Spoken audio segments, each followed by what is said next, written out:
So how has the co-op purchase process changed in the years following the COVID-19 pandemic? We'll demystify this topic in the following video. I'm Nick at Houseit.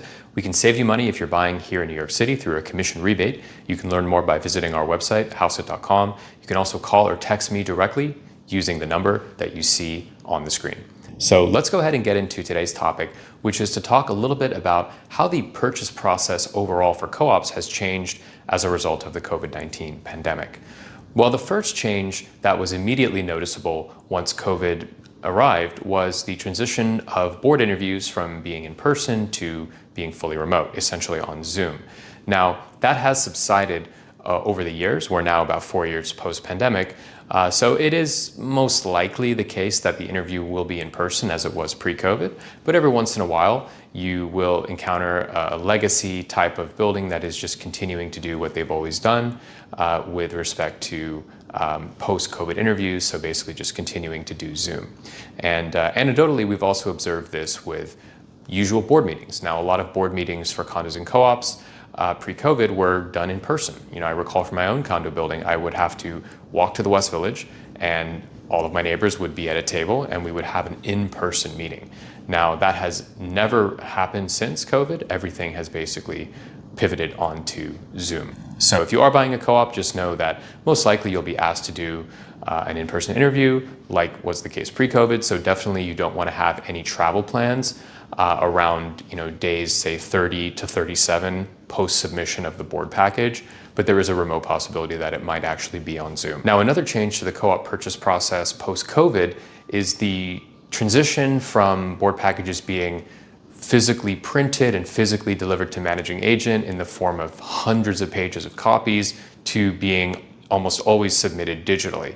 Now, obviously, there was a transition underway to digital solutions such as board packager or domicile, as they call it now, pre-COVID, but that trend simply accelerated and stayed in place in the years following the COVID-19 pandemic.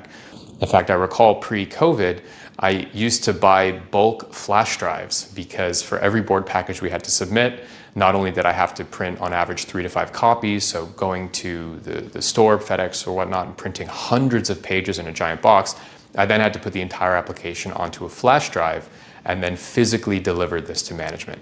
Now we essentially upload all the documents to a digital portal. There are a couple out there, as I mentioned, Domicile, Board Packager, First Service Residential has their own system. So it's a lot more straightforward at this point, but largely this change, quite frankly, really wasn't due to COVID, but it really was just cemented in place as a result of COVID. So the good news is if you're buying a co-op, and you're watching this video, just know that the board application process is a lot easier, both for you and your buyer's agent. However, there may be an instance where you still need to do some physical delivery of documents. Specifically, the Aztec recognition agreements require to be the original documents. Those typically have to be delivered physically to the management's office.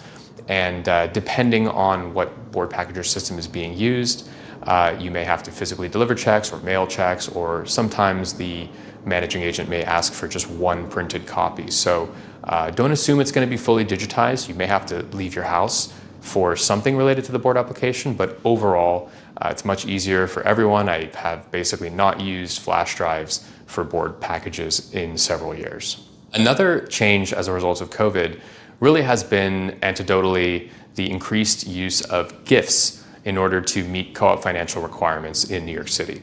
Now, there's many reasons for this, but if I think what's the cause of this, it's the fact that 4 years have transpired since COVID, and obviously we had large inflation during that time. So basically, the maintenance of all these buildings has gone up considerably. Imagine 5% per year, compounded over 4 years, perhaps now even 5 years, depending on when you're watching this video. So that has affected both the debt-to-income ratio requirement for a co-op, but also the post-closing liquidity metrics.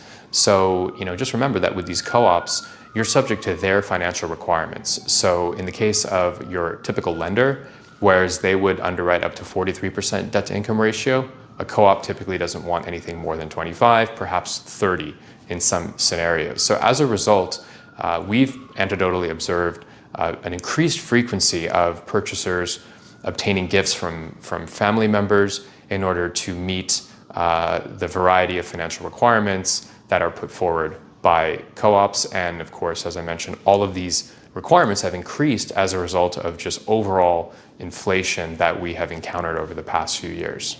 So we hope you found this video to be helpful. There are probably other things that have changed as well. When we think of them, we'll create another video. But as I mentioned at the beginning of the video, you can save money, you can reduce your buyer closing costs when purchasing condo co-op or townhouse or any property in New York City through a buyer agent commission rebate. We offer them here at HouseIt. You can get in touch with me directly by calling our number or texting our number, 888-494-8258, or you can also send us an email, team@houseit.com, or check out our website.